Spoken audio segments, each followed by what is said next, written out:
Halo semuanya, kali ini kita bakal bahas konsep tentang gerak melingkar berubah beraturan gitu. Tapi sebelum ngebahas jauh tentang gerak melingkar berubah beraturan, sekarang coba deh kita bayangin. Bayangin aja kita lagi naik sepeda di tengah kota gitu. Tiba-tiba ada anjing nih di belakang ngejar kita. Ya kita bakal ngegowes lebih kenceng kan?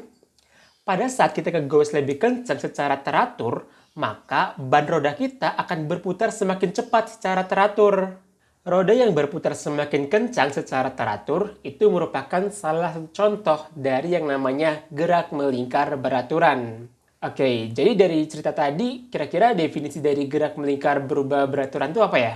Secara sederhana, gerak melingkar berubah beraturan atau GMBB adalah gerak benda dengan lintasan berbentuk lingkaran dan nilai percepatan sudutnya adalah konstan. Kalian masih ingat kan apa itu percepatan sudut?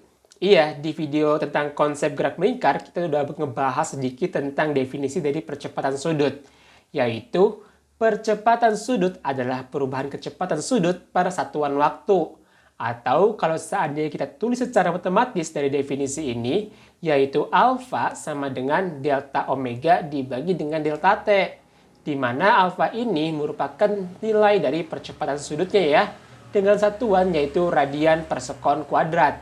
Kemudian delta omega adalah perubahan kecepatan sudut, satuannya adalah radian per sekon. Dan delta t adalah waktu, dengan satuannya yaitu sekon. Dari rumus ini, kalau seandainya kita pecah nilai delta W-nya, maka akan diperoleh yaitu alfa sama dengan omega T dikurangi omega 0 dibagi dengan delta T. Di mana omega T ini merupakan kecepatan sudut akhir dan omega 0 merupakan kecepatan sudut awal ya. Oke, supaya lebih paham, coba yuk kita masuk ke contoh soal. Roda sepeda bergerak dari keadaan diam hingga memiliki kecepatan sudut sebesar 10 radian per sekon dalam kurun waktu 5 sekon. Pertanyaannya adalah, berapakah percepatan sudut roda tersebut? Oke. Kita bisa tuliskan nih informasi apa aja sih yang penting dari soalnya. Diketahui bahwa kecepatan sudut awalnya adalah 0 radian per sekon. Kenapa? Karena mula-mula si roda ini dalam keadaan diam. Kalau diam kan berarti nggak punya kecepatan sudut ya. Maka nilainya adalah 0 radian per sekon. Kemudian kecepatan akhir yang kita hitung adalah 10 radian per sekon yang kita simbolkan dengan omega t. Dan lama waktu berubahnya adalah 5 sekon yang kita simbolkan dengan delta t. Kemudian yang ditanya adalah alfa atau percepatan sudut rodanya. Nilai dari alfa sama dengan omega t dikurangi omega 0 dibagi dengan delta t nih. Sama dengan omega t-nya bernilai 10 radian per sekon dikurangi omega 0 yaitu 0 radian per sekon. 10 dikurangi 0 ya 10 gitu. Kemudian dibagi dengan delta t yaitu 5 sekon. 10 dibagi 5 bernilai 2 gitu kan. Jadinya percepatan sudut roda adalah 2 radian per sekon kuadrat. Gimana?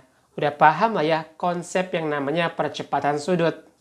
Nah, karena kita ngebahas tentang gerak melingkar berubah beraturan, yang mana artinya nilai dari kecepatan sudutnya itu akan selalu berubah tiap waktunya kan? Berarti tiap waktunya memiliki kecepatan sudut yang unik gitu. Nah, buat tahu berapa sih nilai kecepatan pada saat T sekon gitu ya, kita butuh nih yang namanya konsep kecepatan sudut sesaat. Yang artinya adalah ya kecepatan sudut sesaat adalah kecepatan sudut pada waktu tertentu. Nilainya kita bisa turunkan dari formula ini, yaitu alfa sama dengan omega t dikurangi omega 0 dibagi dengan delta t. Di mana omega t ini merupakan kecepatan sudut yang akan kita hitung pada saat t sekon gitu. Sehingga kita bisa peroleh nih omega t sama dengan omega 0 ditambah alfa dikalikan dengan delta t. Di mana omega t ini merupakan kecepatan sudut sesaat ya. Supaya lebih paham, coba yuk kita masuk ke contoh soalnya. Roda bergerak dari keadaan diam, kemudian dipercepat secara konstan sebesar 2 radian per sekon kuadrat. Pertanyaannya adalah, berapakah kecepatan sudut setelah roda bergerak selama 5 sekon? Oke deh, kita bisa tuliskan nih informasi apa aja sih yang penting dari soalnya. Diketahui bahwa kecepatan sudut roda mula-mula atau omega 0 adalah 0 radian per sekon. Kenapa? Karena di keadaan mula-mula si roda dalam keadaan diam. Kalau diam kan berarti kecepatan sudutnya ya 0 gitu. Kemudian percepatan sudutnya adalah 2 radian per sekon kuadrat. Dan selang waktu perubahannya yaitu delta T sama dengan 5 sekon. Yang ditanya adalah berapa sih kecepatan sudut pada saat T sama dengan 5 sekon ini? Oke, coba yuk kita jawab. Omega T nilainya adalah omega 0 tambah percepatan sudut dikalikan dengan selang waktu perubahannya yaitu delta T.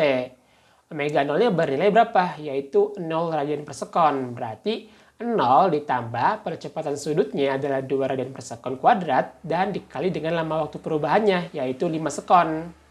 0 ditambah 2 dikali 5 bernilai 10 kan? 10 tambah 0 ya 10 gitu. Jadi kecepatan sudut sesaat pada saat 5 sekon adalah 10 radian per sekon. Gimana?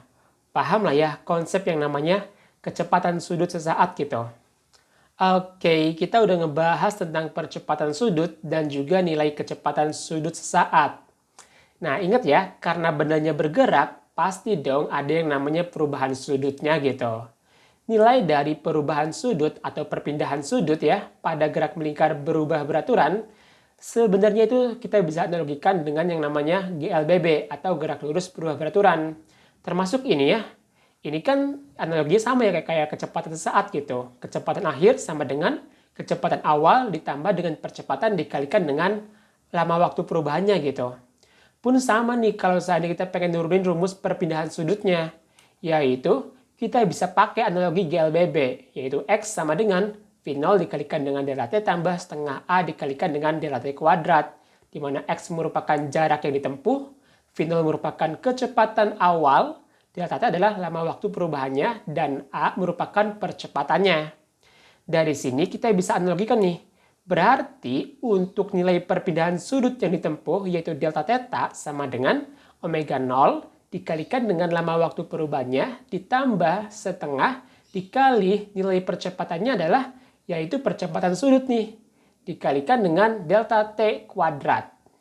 Oke, supaya lebih paham coba yuk kita masuk lagi ke contoh soalnya nih. Roda berputar dari keadaan diam kemudian dipercepat 2 radian per sekon kuadrat. Pertanyaannya adalah berapakah perpindahan sudut setelah roda bergerak 10 sekon? Oke, kita jawab ya. Diketahui bahwa kecepatan sudutnya mula-mula adalah 0 radian per sekon. Kenapa? Karena mula-mula roda ini dalam keadaan diam. Kemudian percepatan sudutnya adalah 2 radian per sekon kuadrat. Dan lama waktu yang dihitung adalah 10 sekon. Yang ditanya yaitu berapa sih nilai perpindahan sudutnya atau delta theta? Oke, coba yuk kita jawab. Delta theta sama dengan omega 0 dikalikan dengan delta T tambah setengah dikali alfa dikalikan dengan delta T kuadrat. Sama dengan omega 0-nya bernilai 0 nih. Kemudian lama waktu yang dihitung adalah 10 sekon. Berarti 0 dikali 10 ditambah setengah dikali percepatan sudutnya adalah 2 radian per sekon kuadrat dikalikan dengan lama waktu yang kita hitung yaitu 10 sekon. 10 dikuadratin. Sama dengan 0 dikali 10 ya bernilai 0 gitu. Setengah dikali 2 bernilai 1. 1 dikali 10 pangkat 2 ya 100. 0 tambah 100 bernilai berapa? Yaitu 100 radian. Artinya roda ini telah menempuh sudut yaitu sejauh 100 radian. Gimana? Udah paham lah ya konsep yang namanya perpindahan sudut pada gerak melingkar berubah beraturan atau GMBB. Nah selanjutnya gini. Kalau kita udah ngebahas tentang percepatan sudut, nilai dari kecepatan sudut sesaat, dan perpindahan sudutnya, kira-kira ada nggak sih hubungan antara percepatan sudut pada GMBB dengan percepatan linier? Jawabannya adalah ada nih. Kita akan bahas di sini. Kita mulai analisis dari percepatan linier dulu aja kali ya. Yaitu nilainya adalah A sama dengan Vt dikurangi V0 dibagi dengan delta T. Di mana A adalah percepatan linier, Vt adalah kecepatan akhir dan V0 merupakan kecepatan mula-mula. Dari persamaan ini, kita akan hubungkan dengan yang namanya gerak melingkar. yaitu bahwa nilai A sama dengan kecepatan linier nilainya kan ya omega dikali R ya. Berarti omega T dikalikan dengan R. Dikurangi V0, yaitu nilainya adalah minus omega 0 dikalikan dengan R. Karena nilai jari-jarinya konstan atau sama gitu, maka nilai R dapat kita keluarkan. Diperoleh yaitu omega T dikurangi omega 0 dibagi dengan delta T, dikalikan dengan R. Nah, ingat kan perubahan kecepatan sudut dibagi dengan waktu itu merupakan besaran apa? Iya, betul banget, besaran percepatan sudut. Jadinya sama dengan percepatan sudut dikalikan dengan R. Oke, dari sini kita tahu nih bahwa nilai percepatan linier itu setara dengan percepatan sudut dikalikan dengan jari-jarinya. Oke, supaya lebih paham kita masuk ke contoh soal lagi. Roda sepeda berputar dengan percepatan sudut yaitu 2 radian per sekon kuadrat. Jika diketahui jari-jari roda adalah 2 meter, pertanyaannya adalah berapakah percepatan linier sepeda tersebut? Oke, diketahui bahwa percepatan sudutnya adalah 2 radian per sekon kuadrat. Kemudian jari-jari rodanya adalah 2 meter. Yang ditanya yaitu berapa sih nilai dari percepatan liniernya? Kita jawab ya, yaitu A sama dengan alfa dikalikan dengan R. Nilai dari percepatan sudutnya adalah 2 radian per sekon kuadrat, dikalikan dengan R-nya yaitu 2 meter. 2 dikali 2 nilainya adalah 4 meter per sekon kuadrat. Artinya, sepeda yang kita gunakan itu akan melesat dengan percepatan sebesar 4 meter per sekon kuadrat. Oke, jadi gitu ya kurang lebih.